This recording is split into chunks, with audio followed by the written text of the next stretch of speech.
안녕하세요. 심리상담 실과의 조박사입니다. 지난 영상에서 도파민에 대해서 말씀을 드렸고, 또 그것과 관련해서 우리는 지나치게 쾌락, 또 즐거움을 추구하면서 살지만 그런 만큼 고통을 견디고 이기는 힘은 약화된다는 점을 말씀드렸습니다. 그렇다면 오늘 영상에서는 이러한 문제를 개선하기 위해서 우리가 삶에 대해 어떤 자세를 가져야 하는지, 또 실천해 볼 점은 무엇이 있는지 함께 이야기 나눠보도록 하겠습니다. 먼저 제가 질문을 한번 드려보도록 할게요. 여러분은 버스나 지하철을 기다릴 때 무엇을 하시나요? 병원에 가서 진료를 기다리실 때 또 무엇을 하시나요?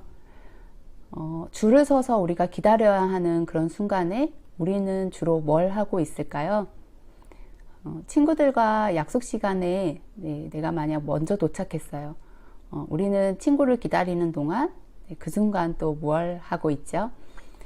질문이 꽤 많았는데요. 아마도 많은 분들이 스마트폰을 사용하고 있으시리라 생각됩니다. 그렇다면 우리는 왜 이런 순간에도 가만히 있지 못하고 무언가에 자꾸 정신을 팔고 싶은 걸까요? 네, 스마트폰이 없던 시절에는 우리는 이때 뭘 하고 있었을까요? 우리는 잠시라도 지루함을 느끼고 싶어 하지 않는 것 같습니다. 그리고 아무것도 하지 않고 있는 순간이 굉장히 어색하고 힘들 수가 있는데요. 이렇게 된 데에는 지루함을 해결해 줄 간편한 도구, 스마트폰이 생기면서 더더욱 가속도가 붙었다고 볼 수 있을 것 같은데요. 우리는 잠시도 지루함을 견딜 수 없는 사람이 되어버리고 말았다고도 해도 과언이 아니라고 생각합니다. 조금의 자투리 시간도 즐겁지 않으면 안 되는 것처럼 생각하게 되어버린 거죠. 그냥 멍하게 있거나 또 아무것도 하지 않는 것이 어색하고 불편한 시대를 살아가고 있습니다. 제가 어느 날 저녁에 늦은 저녁을 먹기 위해서 식당에 간 적이 있었어요. 다른 쪽 테이블에는 이제 돌이 채 지나지 않은 어린 아이를 데리고 온 부부가 이제 식사를 하고 있었는데요. 부모가 식사를 하는 동안에 그 어린 아이가 무엇을 하고 있었을 것 같으신가요? 네, 제가 이 말을 하는 데에는 의도된 답이 있겠죠. 유모차에 그 스마트폰 거치대가 걸려 있었고, 그 거치대에 걸려 있는 스마트폰에서는 유아용 동영상이 틀어져 있었습니다. 이 아이는 부모가 밥 먹는 동안 스마트폰 영상을 보고 있었던 거죠. 육아가 힘든 거 저도 경험해 봐서 잘 알고 있습니다. 또 잠시라도 밖에 좀 나와서 맛있는 것도 먹고 싶고 바람도 쐬고 싶은 그 마음도 충분히 이해할 수 있습니다. 그렇지만 영상이 우리 뇌에 주는 자극을 한번 살펴보도록 할까요? 영상에서는 소리도 나오고 다양한 색깔도 나오고 또 그 안에서는 화면의 움직임도 상당히 빠릅니다. 이런 다양한 자극들이 우리 아이들에게 어떤 영향을 미칠까요?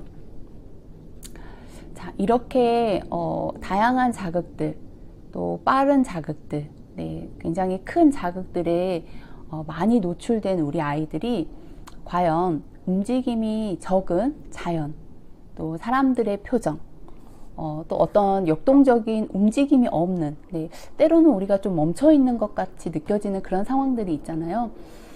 이런 상황들을 견디는 힘을 과연 기를 수 있을까요? 이런 것들을 보면서 뭔가 감흥이 있거나 뭔가 사색을 하거나 또 무언가를 생각하거나 느끼거나 이런 걸 할 수 있을까요? 자연의 변화를 보면서 우리는 아름다움을 느끼기도 하고 또 자연의 오묘함을 느낄 수 있습니다. 또 사람의 미묘한 표정의 변화를 보고 그 사람의 감정에 눈치를 채고 또 때론 공감도 하고, 그래서 피할 때는 또 피하기도 하고, 그것에 맞는 적절한 행동을 할 수 있어야 하는데요.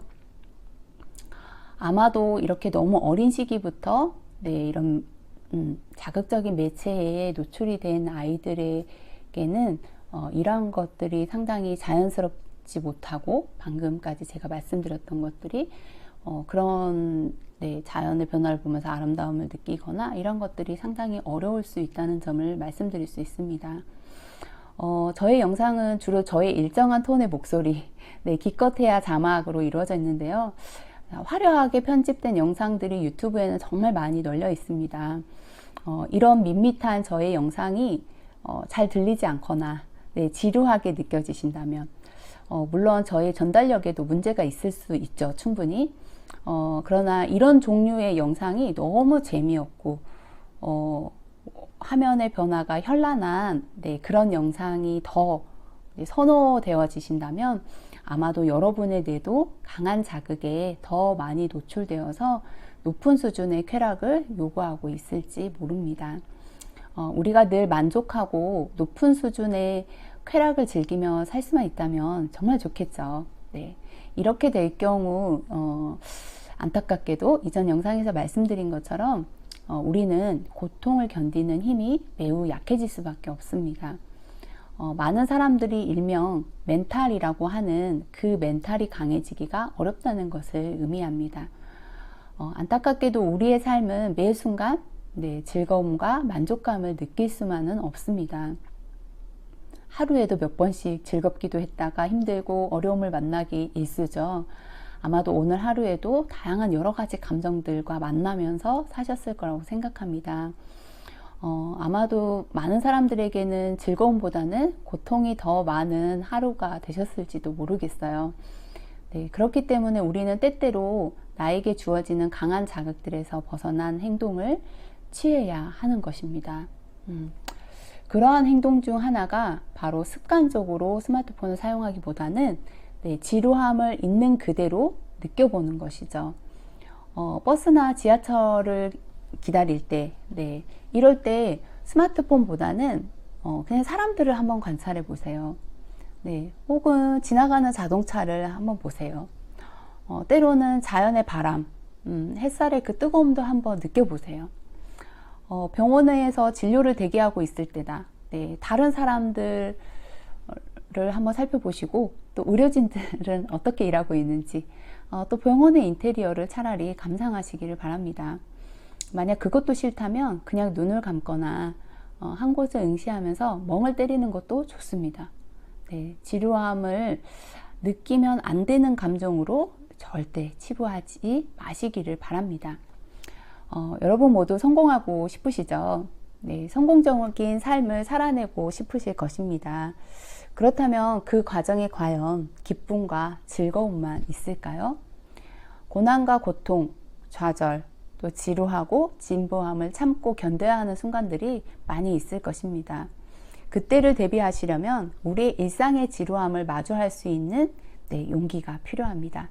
그리고 지루함을 버티고 또 견딜 수 있도록 우리 자녀들을 그렇게 키우셔야 하는 거죠. 제가 5월 5일 어린이날 초등학생인 저희 이제 두 아이를 데리고 야외에 나갔는데요. 그 스카이 바이크를 타러 갔는데 코로나가 조금 풀리는 시점이라서 사람들이 꽤 많았고 대기 시간이 약 50분이 걸렸습니다. 그때 부모들은 모두 줄을 서 있었고요. 옆에 벤치에 있는 아이들이 다 앉아서 무엇을 하고 있었을까요? 짐작하시는 그것, 스마트폰 게임을 하고 있었습니다. 자, 부모들이 이렇게 한 이유는 뭘까요? 아이들을 오래 세워두면 다리가 아플까봐, 아이들이 기다리는 동안 짜증을 낼까봐, 이 두 가지 이유 다 맞을 것 같습니다. 뭐 다른 이유가 있었을 수도 있겠죠. 그렇다면 이렇게 자란 우리 아이들, 과연 기다리는 법을 배울 수 있을까요? 즉시 자기 욕구가 충족되지 않은 상황을 이들은 쉽게 받아들일 수가 있을까요? 정말 생각해 보아야 할 문제입니다. 아이들이 지루한 것을 힘들어하고 칭얼댈 수도 있습니다. 사실 그렇게 아이들인 거죠. 아이 때는 견디는 힘이 없어서 무조건 편하게 해주고 지루하지 않게 해주고 나중에 크면 이게 자연스럽게 될 거라고 기대하시나요? 절대 그렇지 않습니다. 이 또한도 훈련이고 또 연습입니다. 저는 두 딸 아이가 있는데 그냥 우리끼리 쎄쎄쎄도 하고 앞에 사람들 숫자도 세보고 우리가 몇 번째 바이크를 탈 수 있을지 생각도 하고 또 다른 사람들이 바이크 타면서 또 어떤 표정으로 또 어떻게 막 소리치면서 타는지, 네, 이걸 또 보면서 우리가 탈 때는 또 어떨 것 같은지, 네, 상상을 해보았습니다.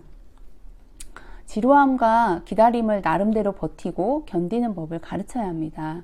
결국 자기 인생을 살아갈 때 우리 자녀들, 네, 자녀가 없는 분이라면 여러분 각자의 삶에서 우리는 때때로 지루하고 진부하고 하기 싫지만 이것을 해냈을 때 나에게 유익이 되고 또 나의 목표를 이루는데 반드시 필요한 행동이 이 지루한 행동일 때가 있기 때문이죠. 자, 이 영상을 보시는 여러분도 이제 유튜브를 잠시 끄시고, 네, 창밖을 보시면서 좀 나의 뇌를 쉬어주시는 건 어떠실까요? 네, 지금까지 여러분의 행복한 삶을 응원하는 조박사였습니다. 감사합니다.